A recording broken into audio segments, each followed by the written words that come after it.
Hello everyone, what is going on? I hope you guys have had a fabulous week and are doing terrific.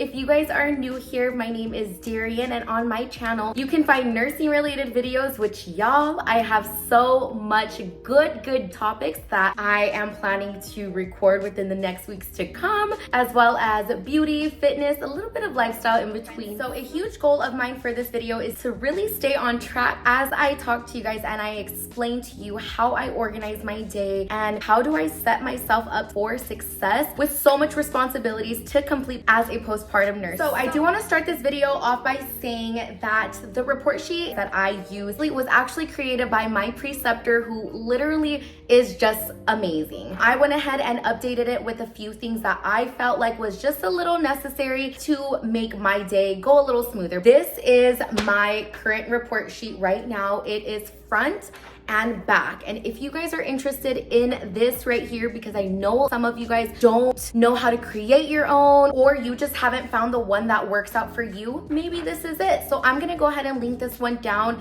in the description below. If you guys wanna get your hands on it, you guys are more than welcome to click on it and print it out yourself. I start my day off obviously by getting report from the night shift nurses, and a really cool thing that my hospital has all of the nurses do before their shift is done is update a systematic report sheet for the entire unit to have with anything very critical or really important to know about your patient. After every single night shift nurse has updated that systematic report sheet, they will print off as many copies as the nurses coming on to day shift need. So this is what the report sheet looks like, okay? And I went ahead and put together a little fake patient scenario for us so that way we can go over and we can plug in all of that information into my report sheet for the day. This guy I take with me the entire shift. It is folded up in my pocket. I fold it hot dog, then I will fold it hamburger, and then I will fold it one more time. And I am slipping it into my pocket, and then when it comes down to documenting,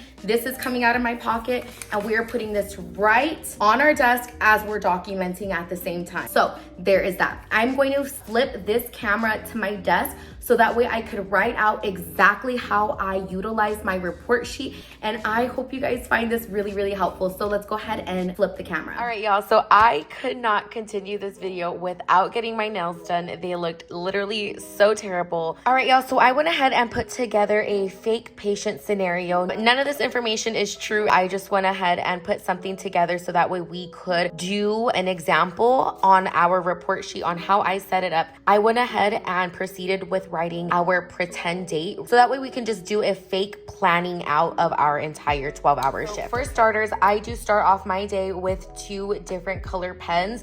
I typically use a black for my primary, and I will use a color pencil just for really my PRN medications. I will always have a red pen, and then I do carry a white out because I only use pens to organize myself. And last but not least, I am using a highlighter as well. So I'm gonna go ahead and show you guys how I organize this. I write the number of my room on top, and this will have mom's label inside of it. This is where I will initially put their label as well. So I do split this in half. For starters, I will go ahead and use my black primary color, and I will go ahead and include the date of my mom's delivery. My mom delivered as a primary section on the 3rd, and I feel like it's really important to always know this delivery time as a patient's nurse. This G's and P's, I will actually include mom's gestation on baby's slip right here. So this little box, I will write mom's source of feeding. So mom is planning to only breastfeed, but then I will also write her G's and P's right there as well. So that way I know as mom's nurse that I will most likely be helping this mom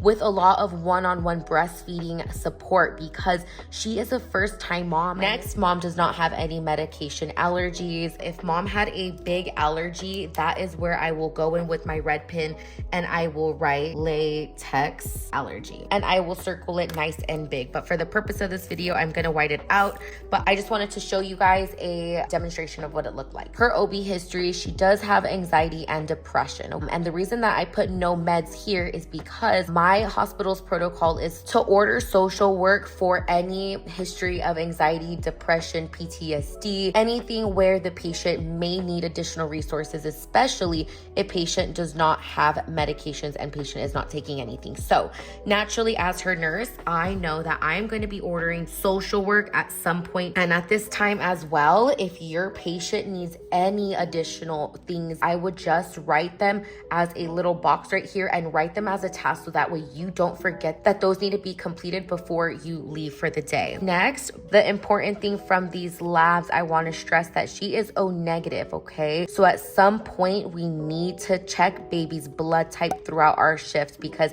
it has not resulted. And I'm going to write a question mark right there for baby. So that way I know at some point on my shift, I am going to be looking to see if baby's labs have resulted yet. Mom still has in her left forearm, and we are going to be keeping in this IV, especially because we are unsure of baby's blood type. And I like to write that her left forearm is still in. So that way I remember that I need to go in there, flush it, make sure that it is a working IV, because the last thing that you want is in case of an emergency, your mom does not have IV access and it is a blowout. So always make sure you are flushing your IVs, making sure that they are nice and patent. And if for whatever reason I was going to take it out, I would write a note on the side that says take out, but I am not taking it out because of that ROGAM possibly. At this point, this is my fault. This should not say that mom is running any fluids because we are currently the next day. We will just say that mom is saline locked now. And as far as this voiding goes, we will say that mom does not have a Foley in. So we will just say that mom is already voiding.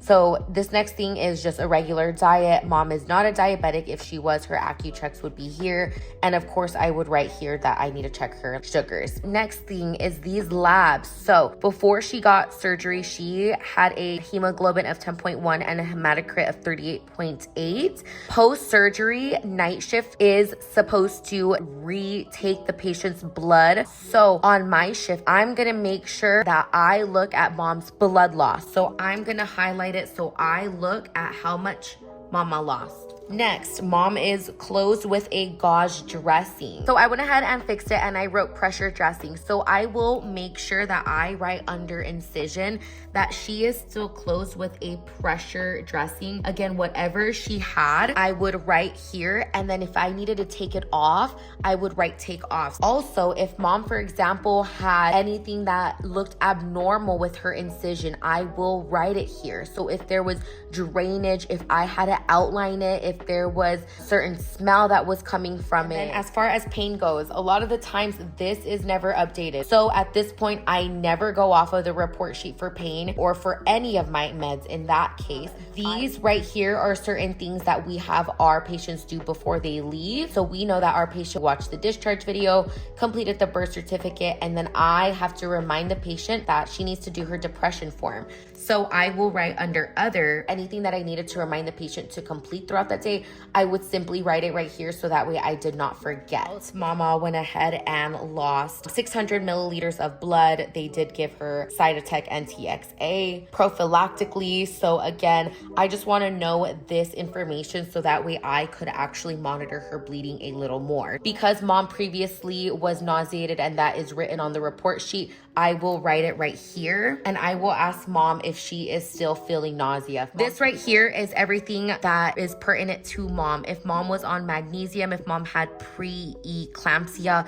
if mom was diagnosed with choreo, had any diabetes, a postpartum hemorrhage, or chronic hypertension, gestational hypertension, I would circle it right here. Because none of this is relevant to my patient, I'm going to go ahead and cross it off. And then I will go inside of my patient's chart and I will look at any meds that are due. For example, she has Tylenol and ibuprofen due at 8:45 a.m. And then I will write another one just because I already memorized that Tylenol and ibuprofen can be given Q6. Then I will leave this blank. So that way, say for instance, if I gave this medication, technically I can give it 30 minutes earlier. I will cross off the time and I will write the time that I scanned it inside of the MAR. Sometimes patients will have Colace ordered. That's only given once a shift. We'll also say that she has some simethicone ordered, and that is typically regularly given Q8. Then if this mom is taking oxycodone, so typically oxycodone,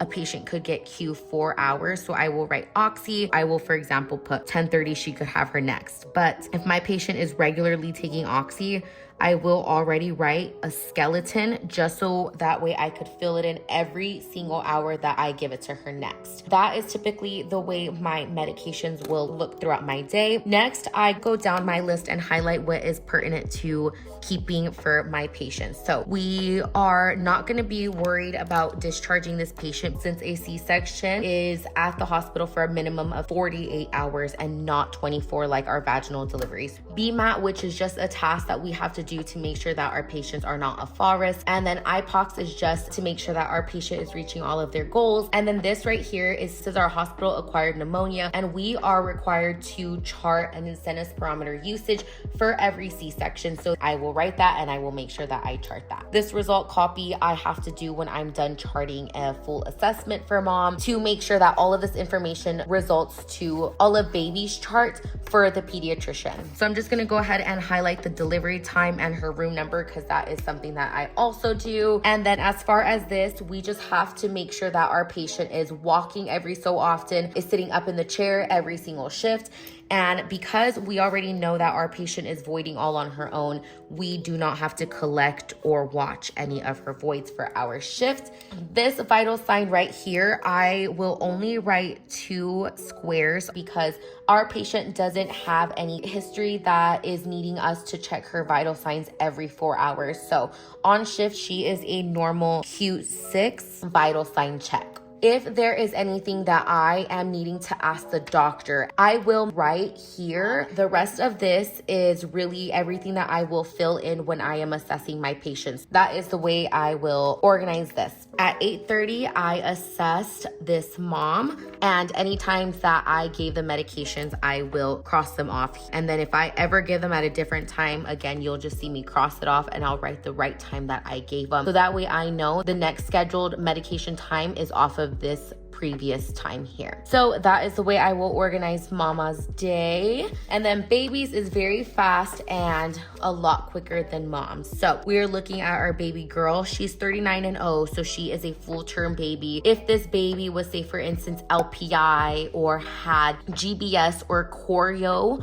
I will be making sure that I am assessing this baby 3 times throughout my shift. This baby doesn't really have anything indicating that I need a 3rd assessment on this shift, so I will take this one off. If baby was just getting up to my floor, my hospital's protocol is to assess that baby right when they get up to your floor, 1 hour later, and then 4 hours after. So that's why I have 3 assessments here. If we're getting a new mom up to the floor, it's the same thing. We're assessing mom right when she gets there, 1 hour after. I will write a line right here, and then I will write a 3rd assessment here. So that is just an example. If your hospital also requires 3 assessments sometimes throughout your shift, that is the way I make it work on this report sheet. So baby's AFGARs are 7 and 9, good. We are making sure that we are checking that lab. Baby got 2 meds, no Hep B, that's just good as a nurse to know. Baby has not gotten a bath yet. So we're gonna say that baby has already voided and stooled for the purpose of this video,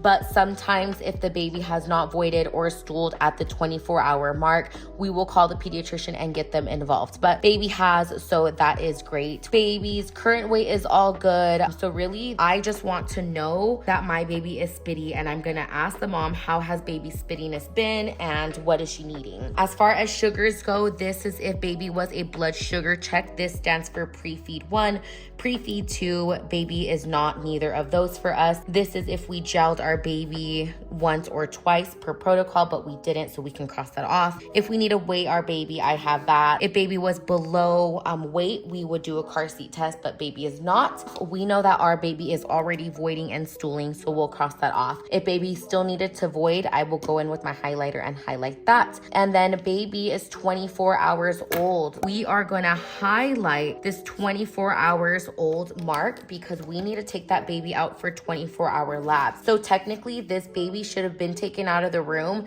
exactly at 8:30. However, we were running running behind. I barely started checking this baby at 8:45, and we couldn't get to these 24-hour labs until 9 a.m. That is completely okay. The 24-hour labs just have to be completed after baby has turned 24 hours and not before. Any other things that is pertinent to the baby on my assessment, I will write here. So if the baby had like a Mongolian spot, a stork bite, a closed sacral dimple, pilly dry skin, I will write it all right here. Any type of newborn rashes, anything that I needed to document, I will include right here. And this is just baby's vital signs. So the pulse, the respiration, and the temperature here.